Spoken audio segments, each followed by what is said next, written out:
The first time anyone noticed the exhausted single father standing in the food bank parking lot, he wasn't asking for help. He was giving it away. Under the blazing afternoon sun, with faded shoes, tired eyes, and barely enough money to feed himself and his little daughter until the end of the week, he quietly handed his own grocery bag to an elderly stranger whose trembling hands could no longer carry hope alone. Nobody applauded. Nobody recorded it. Nobody even knew that the man who had just sacrificed his family's dinner had only $17 left in his pocket.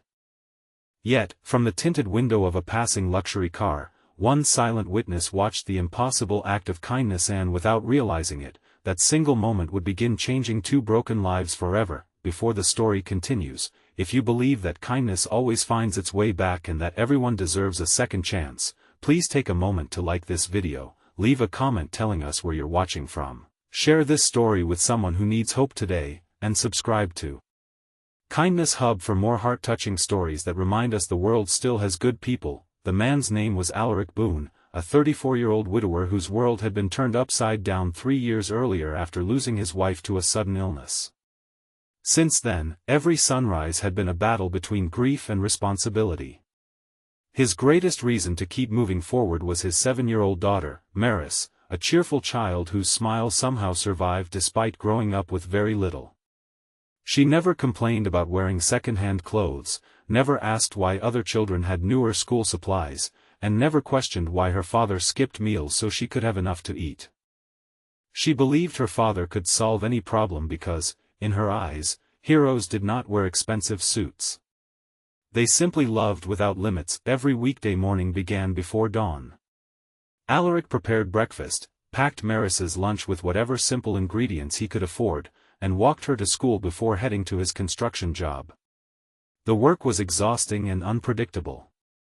Some weeks there were enough hours to cover rent, while other weeks he spent long afternoons searching for temporary labor just to keep the lights on. Still, every Saturday and Sunday, instead of resting, he volunteered at a neighborhood community center that organized food drives and clothing donations for struggling families. Many people questioned why someone with so little insisted on helping others. Alaric never offered an explanation. He simply believed that hardship should make people gentler, not colder. The community center became a place where forgotten people remembered they still mattered. Elderly neighbors received warm meals. Children collected backpacks before school started. Single parents found encouragement from people who truly understood their struggles. Alaric repaired broken shelves, unloaded donated boxes, carried groceries to waiting cars, and quietly fixed whatever needed fixing without expecting recognition. Even after working physically demanding jobs all week, he always arrived wearing the same calm smile that made everyone else feel a little stronger. Several miles away stood the glass headquarters of one of the city's fastest-growing technology companies. Its chief executive officer, Corvin Hale, had built an empire before turning 45. Business magazines celebrated his discipline, investors admired his relentless ambition, and competitors feared his strategic brilliance. Yet behind every impressive headline lived a man carrying invisible emptiness. Success had filled his bank accounts but quietly emptied his personal life. Years of endless meetings and impossible expectations had cost him friendships, family relationships, and eventually his marriage. His enormous house echoed with silence every evening, and despite every luxury imaginable, peace remained painfully absent. That Saturday afternoon, Corvin had been returning from a charity gala organized mainly for publicity. His assistant had insisted attendance would improve the company's public image. Corvin had smiled for photographs, delivered a polished speech, signed oversized donation checks, and shaken countless hands. Everything looked generous from the outside, but inside he felt strangely disconnected. As his driver passed the neighborhood community center, traffic slowed because volunteers were directing vehicles collecting donated food. Through the car window, Corvin watched something no carefully staged charity event had ever shown him.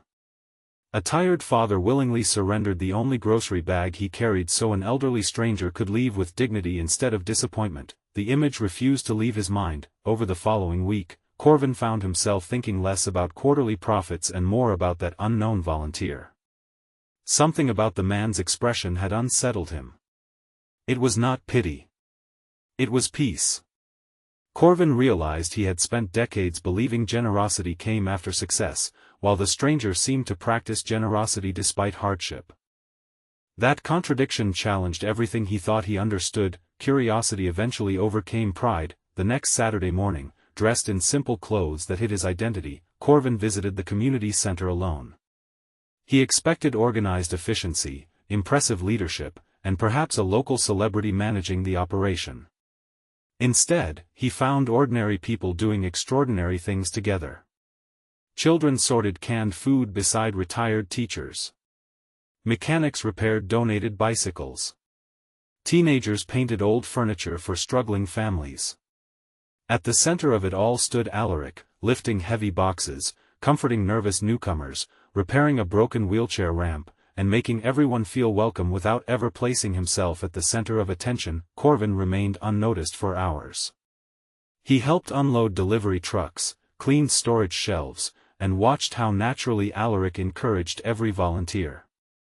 Whenever someone thanked him, Alaric redirected the praise toward the entire team. Whenever supplies seemed insufficient, he somehow found creative solutions instead of complaining. His leadership came not from authority but from quiet example. By late afternoon, Corvin understood something uncomfortable. He had managed thousands of employees throughout his career, yet very few people genuinely smiled in his presence. Meanwhile, this struggling single father inspired complete strangers without offering promotions, bonuses, or impressive titles. Respect could not always be purchased. Sometimes it had to be earned through consistent compassion. Corvin began returning every weekend. No one recognized him. The expensive watches disappeared. Designer suits stayed locked in his closet. For the first time in years, he spent entire Saturdays carrying food boxes instead of attending executive meetings. Gradually, the tension permanently resting across his shoulders started fading. Volunteers laughed together while working. Children waved happily whenever they arrived. Elderly visitors shared stories from decades earlier. These simple moments awakened something inside him that enormous business victories never had. Meanwhile, Alaric continued facing private battles. Construction work slowed unexpectedly during the summer, reducing his income almost in half. Bills accumulated. The landlord politely reminded him that rent was overdue. His aging pickup truck required costly repairs. Still, every afternoon he picked up Maris from school wearing the same reassuring smile. They walked through neighborhood parks, shared homemade sandwiches beneath tall trees, and celebrated tiny victories as though they were priceless treasures. Maris often collected colorful wildflowers growing beside sidewalks and placed them in recycled jars at home, proudly announcing that beautiful things never had to be expensive. One bright afternoon, while volunteering together, Corvin accidentally learned about Alaric's financial struggles. Another volunteer quietly mentioned that Alaric regularly skipped lunch so extra meals remained available for families who needed them more. Corvin felt a sharp ache in his chest. The man changing hundreds of lives could barely support his own family, yet nobody around him knew because he refused to complain. That evening, Corvin returned home unable to enjoy the luxurious dinner waiting on his dining table. For the first time, abundance tasted strangely empty. He considered anonymously paying every one of Alaric's bills. He could purchase a house, establish college savings for Maris, and eliminate every financial burden overnight. From a business perspective, it seemed like the obvious solution, but something stopped him. Weeks spent beside Alaric had taught him that dignity mattered as much as generosity. Charity should never make someone feel small. It should help people stand taller.